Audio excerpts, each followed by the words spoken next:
भूमिकेसाठी उभा की तुकाराम मुंडेंनी घेतलेली भूमिका आणि तुकाराम मुंडे सारख्या अधिकाऱ्याच्या मागे महाराष्ट्रातल्या कानाकोपऱ्यातल्या शेतकरी बाजारांना त्या ठिकाणी उभं राहिलं पाहिजे आणि त्याला पाठिंबा द्यायला मी या चौकामध्ये उभा का उभं राहिलं पाहिजे। या महाराष्ट्रामध्ये तुकाराम मुंडे सारखे 100 अधिकारी झाले पाहिजे तर खऱ्या अर्थानं लोकांची व्यवस्था आणि लोकांचं जनजीवन अधिक सुकर त्या ठिकाणी होईल। मित्रांनो, परवा दिवशी अलंकापुरी नगरीमधून आमच्याकडे माऊलींच्या पालखीचं प्रस्थान त्या ठिकाणी झालं। तुकोबारायांच्या पालखीचं प्रस्थान झाल्यानंतर या दोन्ही पालख्या आळंदीमध्ये आल्या। जेव्हा आम्ही पुण्याच्या परिसरामध्ये गेलो, दोन्ही पालख्या तिथं होत्या। लोकांनी सांगितलं की महाराष्ट्राच्या मुख्यमंत्र्यांना विनंती केली पाहिजे की या महाराष्ट्रामध्ये शेतकऱ्यांसाठी लोकांच्यासाठी लढणारा तुकाराम मुंडे सारखा अधिकारी आहे आणि जेव्हा पंढरीच्या पांडुरंगाला ही पालखी जाईल, जेव्हा महाराष्ट्राच्या मुख्यमंत्र्याच्या हस्ते पंढरीच्या पांडुरंगाचं त्या ठिकाणी महापूजा होईल, त्यावेळी जनतेसाठी लढणाऱ्या अधिकाऱ्याला देखील तुकाराम मुंडे सारख्या अधिकाऱ्याला देखील पंढरीच्या पांडुरंगाचा मान मुख्यमंत्र्यांच्या बरोबर द्या। का द्या म्हटलं, बघा नावामध्ये काय असतं। जगद्गुरु तुकाराम महाराजांनी त्या काळामध्ये लोक सुधारायचं काम केलं, लोकांचं मन शुद्ध करायचं काम केलं आणि या आधुनिक तुकाराम मुंडेंनी लोकांचं आरोग्य आणि लोकांचं अन्न सुधारण्याचं काम त्या ठिकाणी केलं। हा योगायोग असा आहे।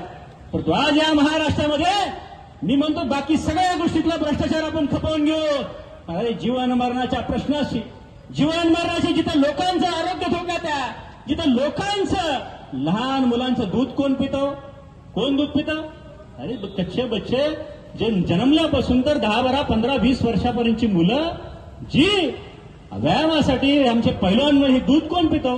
आणि एवढ्या या परिस्थितीमध्ये यांचं जर की या महाराष्ट्रामध्ये कुणाला जर काही वाटणार नसेल तर मी म्हणतो ते कुठल्या पक्षाच्या, कुठल्या नेत्यांचे, कुणाचे काट याच्यापेक्षा सडेतोडपणाने या महाराष्ट्रामध्ये जुन्नर आंबेगावखेडची भूमी ही भीमाशंकराच्या आशीर्वादाची भूमी आहे आणि या भूमीमध्ये जर कुणी चुकीचं काम करणार असेल तर त्याला शासन झालं पाहिजे।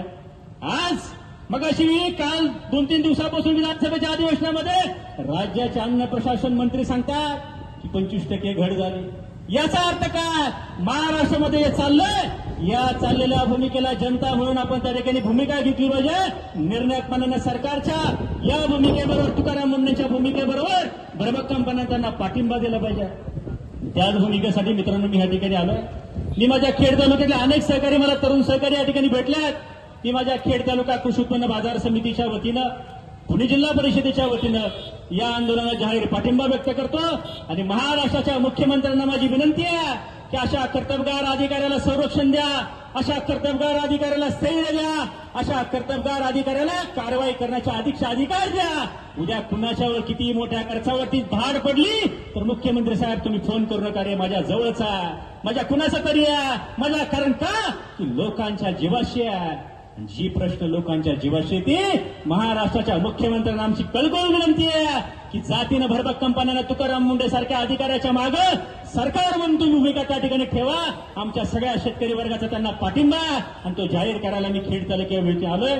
एवढंच या निमित्तानं सांगतो, अतिशय कठोरपणानं, कठोरातली कठोर कारवाई जे कोणी इथे बेसल प्रकरणामध्ये असेल त्यांना त्या ठिकाणी लावली पाहिजे, एवढीच मागणी या निमित्तानं करतो।